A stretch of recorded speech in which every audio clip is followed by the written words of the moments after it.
Welcome to The Explainer. Today, we're going to unpack a really complex and frankly fascinating interpretation of biblical prophecy. The claim that there's a direct, hidden line connecting ancient scriptures to some of the biggest geopolitical events of the 20th century. So you hear a statement like this one, right? It's a huge point of debate. Was the founding of Israel in 1948 just a modern political event, or does it actually have deep roots in ancient prophecy? Well, the analysis we're looking at today argues pretty definitively that it does. So, what if the books of Daniel and Revelation aren't just collections of old stories? The core idea we're digging into here is that they might contain a hidden, incredibly precise timeline, a timeline that connects them and points to specific, modern dates with almost mathematical accuracy.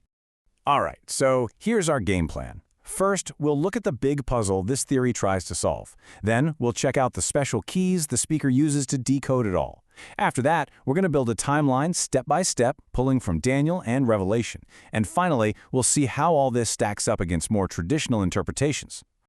So let's get into the main puzzle here. The central claim is pretty bold, that ancient texts, specifically from Daniel and Revelation, aren't just about things that happened thousands of years ago. No, the argument is that they lay out a very specific roadmap, a timeline, pointing directly to two key dates, 1948 and 1967. And how does it do that? Well, a huge part of this theory hinges on foretelling the rise of the Islamic Caliphate and linking its history directly to the reestablishment of Israel. To follow this logic, we've got to first understand the unique tools or keys that the speaker uses to unlock the whole thing. They're the foundation for everything that comes next. Okay, Section 2. The prophetic keys. Basically, this entire intricate timeline is built on two foundational ideas. These keys are what change the way we're supposed to read key terms, and especially time periods in the scriptures. You really have to get these to understand how any of the math works later on. All right, key number one. It's all about the fourth kingdom in Daniel 2, from Nebuchadnezzar's dream. Traditionally, that's seen as the Roman Empire. But this interpretation says, hold on. The prophecy says this kingdom would shatter the three previous ones, Babylon, Persia, and Greece. The argument is that Rome never actually conquered the heartlands of Babylon or Persia. So who fits the bill? The Islamic Caliphate, which historically did roll over the territories of all three. The second key is something called the day-year principle. This is a big one. It's an interpretive method that says when you see a day in a prophecy, you should read it as one literal year. It's a way of converting prophetic time into real-world time, and it's absolutely crucial for this entire theory. Now, this is where it gets really specific. Take a look at these time keys. A day becomes a year, but look at the last one time. What on earth is a time? Well, in this system, it's not just a vague period. It's a very specific 228-year cycle tied to the Hebrew lunar calendar. See, the lunar year is shorter than the solar year, so to stop the seasons from drifting, they'd make corrections. This 228-year cycle is one of those major correction cycles.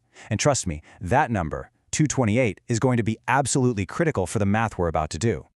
Okay, so we have our keys. The fourth kingdom is the Islamic Caliphate, and we have our special time conversions.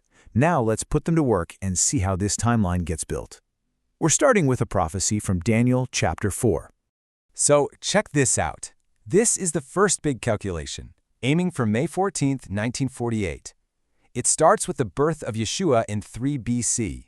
From there, you add 12 lunar months, which is about 354 years, getting you to AD 351. Then comes the big one. You add 7 times. Remember, a time is 228 years, so that's another 1,596 years. That lands you in 1947. And the leftover fraction of a year? The argument is that it pinpoints the exact day and hour of Israel's founding. Pretty precise, right? All right, let's move on to another prophecy, this time from Daniel 7. This one centers on a figure from history named Antiochus Epiphanes, a Greek ruler who famously desecrated the temple in Jerusalem. For this timeline, the prophetic clock doesn't start with him, but in 161 BC. Why that here? Because that's when Judah's leaders made an alliance with Rome, which according to this view is when they gave up their sovereignty. Now, the prophecy says that this loss of control would last for a time, times, and a half a time. Using our special key, that's 1 time, 228 years, plus times, or 2 times, 456 years, plus half a time, 114 years, Add it all up and you get exactly 798 years. And when you add those 798 years to our start date, well, it lands on a really significant moment in history. Because 161 BC plus 798 years equals AD 637. And what happened in AD 637? That's the year the Islamic Caliphate conquered Jerusalem from the Byzantine Romans. So you see how it connects? This calculation is put forward as proof that the Caliphate, not Rome, is the real fourth kingdom from the prophecy. And there's more. Let's look at Daniel chapter 8. This prophecy talks about 2,300 evenings and mornings. Using that day-year principle, that's 2,300 years. So when does this clock start? The argument is that it starts right when the vision's events kick off, with Alexander the Great's victory over Persia. We start counting from the first full year after that, which is 333 BC. So, you do the math. 333 BC plus 2,300 years lands you squarely in AD 1967. And the prophecy says that at the end of this period, the sanctuary will be restored. This interpretation links that restoration directly to the Six-Day War, when Israel regained control over Jerusalem and, crucially, the Temple Mount. So now we have a second major modern event on our timeline. All right, now let's jump from Daniel to the book of Revelation. The idea here is that Revelation acts as a kind of second witness. It supposedly provides its own separate timelines that independently confirm the exact same dates we just found in Daniel, 1948 and 1967. So for Revelation's timeline, we need a new start date, and that date is identified as AD 688. Why? Because that's the first full year that the Dome of the Rock stood on the Temple Mount. In this view, that event marks the beginning of the trampling of Jerusalem mentioned in the prophecy, with the tramplers being the Islamic Caliphate. Now, this is pretty wild. The claim is that two different time periods mentioned in the same chapter of Revelation point to our two target dates starting from that same year, AD 688. First, you take the 1,260 days, apply the day-year principle, and add 1,260 years. You land right in 1948. Then you take the 42 months from the same passage, using a Julian calendar conversion, because that was the calendar of the day. That comes out to about 1,278 years. Add that to AD 688, and you get 1967, 2 for 2.